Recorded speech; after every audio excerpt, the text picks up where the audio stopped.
Welcome to the Small Festival book group and the offshoot edition on the book Against the Grain by James C. Scott. This is the first of two films, and in this film I'll set out what the central ideas of the book are, and in the following film I'll seek to critique those ideas. So, Against the Grain by Scott, I think, is in its largest sense a work of reframing. And to reframe is not only to look afresh, I think it's also to transform what we hope to see or understand. And Scott, I think, wants to transform how we understand three things: history, the outcasts of history, and the state. So, following this, though not in the same order, this presentation will have three sections: the first devoted to how Scott seeks to reframe history, the second to his reframing of the state, and the third his reframing of the outcasts of history. So,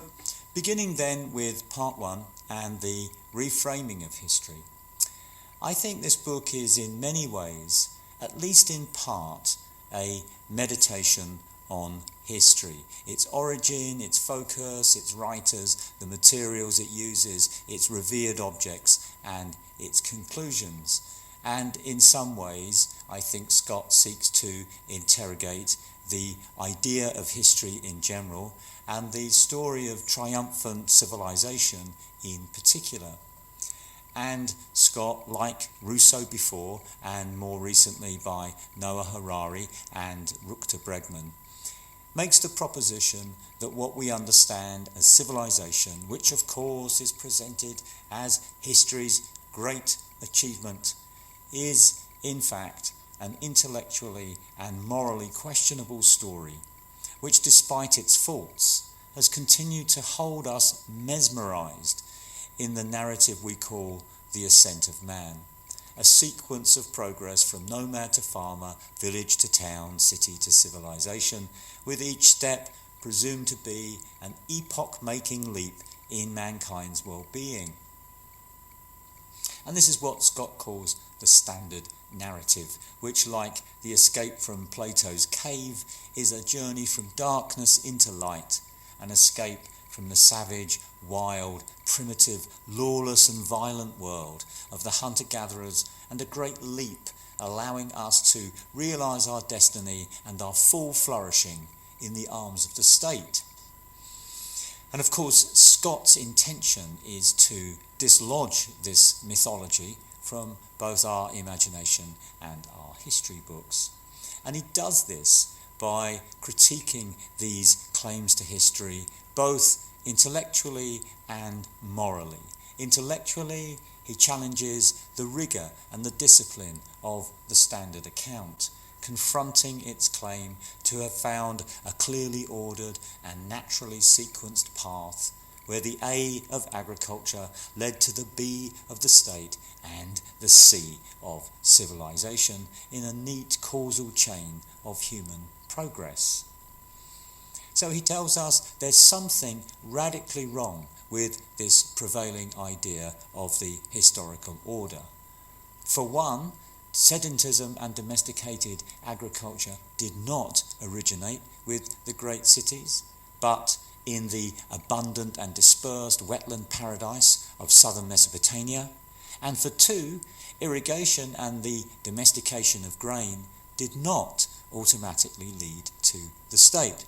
Indeed, there was 4,000 years between the first domestication of grain and the creation of the first city-state.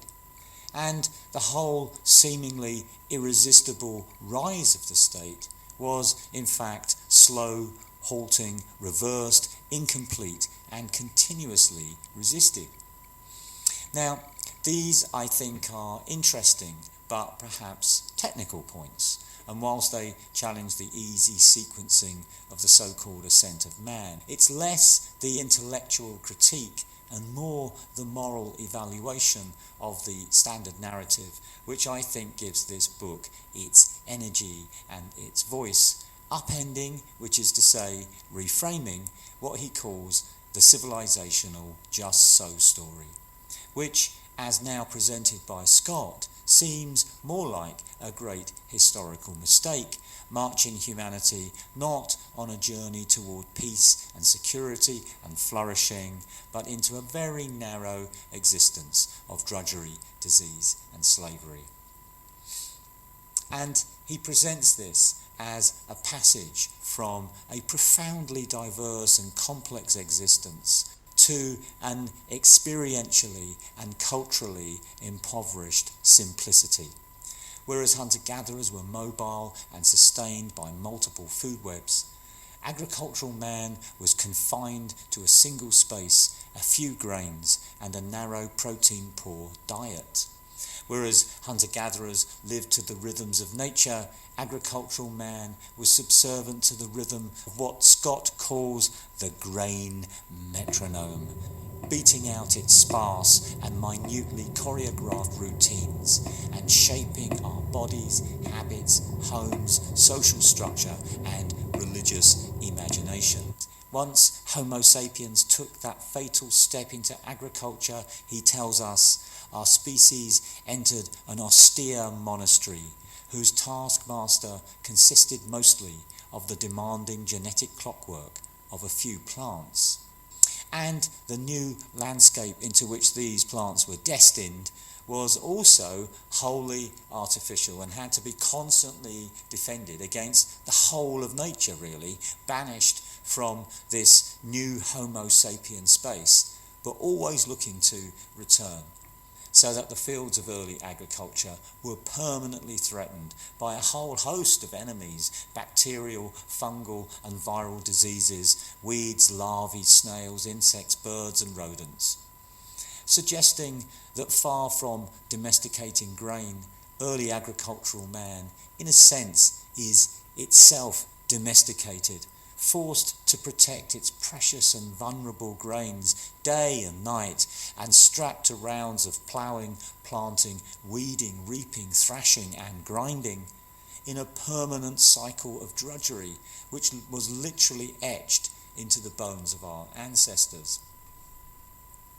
And alongside these newly created fields of grain were unprecedented concentrations of animals, corralled and jostled into this wholly novel and fully anarchic space, such that Scott conjures up the image of the late Neolithic multi-species resettlement camp as an unparalleled mixing of animals, their wastes, bacteria and viruses, which became a vast reservoir for infectious disease, bursting pathogens across the species barrier and bringing into existence a great list of entirely new diseases. And in the spirit of Scott, it's not too far-fetched to say corona begins here. And this combination of drudgery and disease, the need for agriculture and the early state to be supported by degrading and dangerous work, and the necessity to force people to produce a surplus, meant that slavery, which Scott understands as pertaining to a very wide variety of unfree labour, was intrinsic to the early state, telling us that bondage appears as a condition of its survival. And while the early state did not invent slavery, it did extend, organise and institutionalise it as a state project. The imperative of collecting people, settling them close to the core, holding them there, and having them produce a surplus animates much of early statecraft, he tells us. And this turn to the state brings us neatly to part 2 and the reframing of the state. And there's no doubt that for Scott, this newly created human institution is a key player in this historic wrong turn, so that framing the state, its origin, nature and trajectory, perhaps is his biggest and most important theme, presenting it as an improbable machine of power and servitude, degrading human experience, sustaining a war on nature, and for most of its existence, using its human inhabitants as beasts of burden. Mythologically speaking, it's the serpent in the Garden of Eden. And in a point that speaks directly to our own situation, he tells us its origins lie in climate change, when between 3,500 and 2,500 BCE,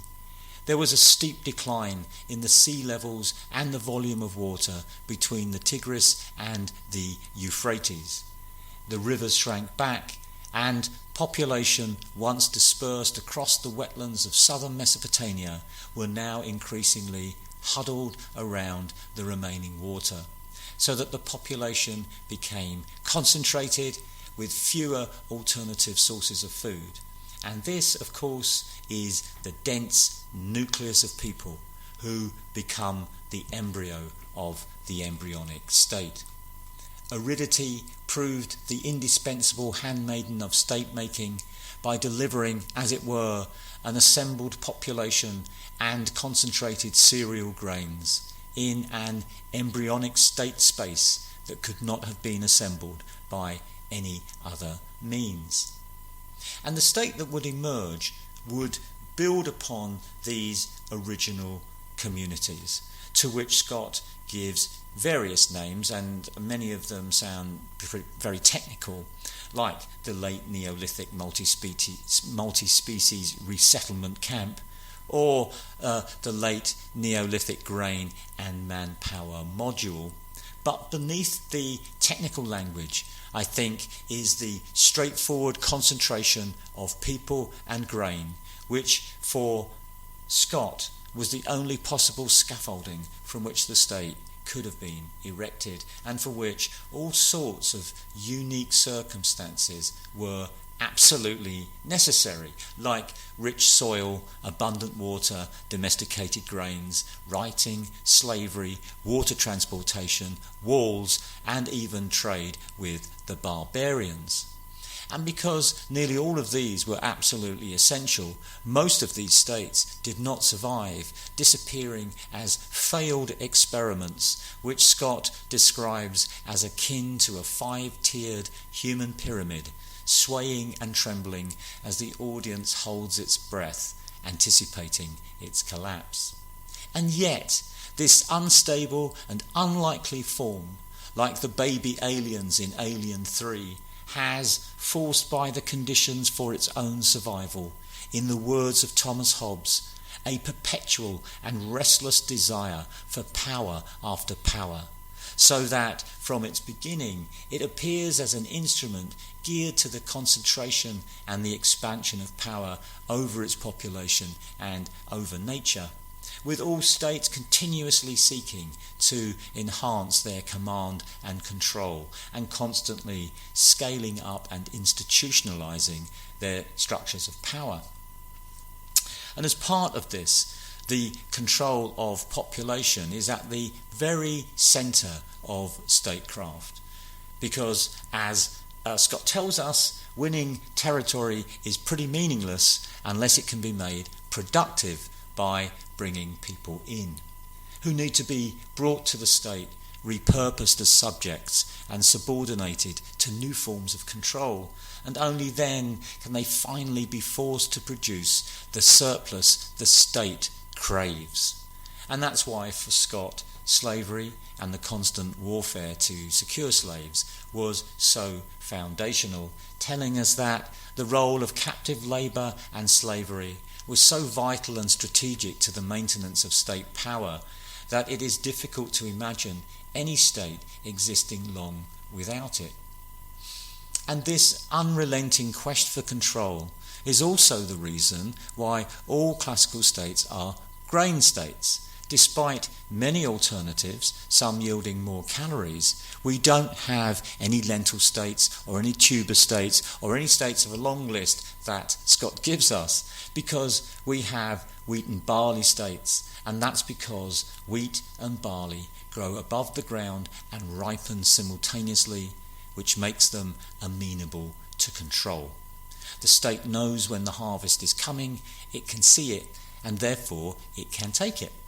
Indeed, grains, visible, divisible, accessible, storable, transportable, rationable, and above all, taxable, are nature's great gift to the power-hungry state. And last in its armoury of power and control is perhaps the greatest achievement of the state, an achievement emerging from its own will to control, record, register and measure. Thus, writing begins as a kind of magic palette to make society and its resources legible to its rulers. And that's why Scott tells us the first act of state appropriation is a written inventory of available resources, and the first act of many peasant rebellions is to burn down the records office. And this turn to peasant rebellions brings us neatly to part 3, the reframing of the outcasts of history. And at this point, it's very, very important to say that Scott in no way denigrates history as a discipline. Indeed, his book is a work of history. It's more that the standard narrative fails by the standards of history. And early history, like early writing, does begin as a kind of self-reporting technology of the early state, which spent 500 years making lists before telling its scribes to tell the story of triumphant civilization. A story whose backdrop is its othered twins of darkness and dark ages, barbarians and savages. It's also a story written in the language of stone, of pyramids and Parthenon, and as such blind to the cultures and the communities built with perishable materials, and equally unable to see the disease and drudgery in our own story. And when Scott reframes the state in this way, it is at the same time a reframing of many different things, of the idea of history, of its greatest subject, civilization, and also of the outcasts of history. And with the early state fragile and encamped in its ecological sweet spot, its mountain and river hinterlands are the zone of the outcasts and the barbarians, people beyond the frontier of tax and grain, people of violence, the undomesticated who have not yet entered the map and from whom the civilized take their identity as essential, permanent and superior, but who again emerge reframed by Scott beyond the mobile predators of the rich but fragile early states to the more important traders, refugees, competitors and states in waiting, with an oral, often democratic and more elaborated cultural life, enmeshed in trade networks and receiving waves of political and economic refugees. Scott's barbarians are barbarians by choice and design, often fleeing failed and oppressive states and violating the taboo that primitives could enter civilization, but the civilized could never revert to primitivism. But when faced by a state as a machine of power and servitude, such a move, Scott suggests, looks less like regrettable backsliding and more a turn to improve safety, nutrition and social order at times when the law and order of barbarians and even its codes and culture appear superior to those of civilization.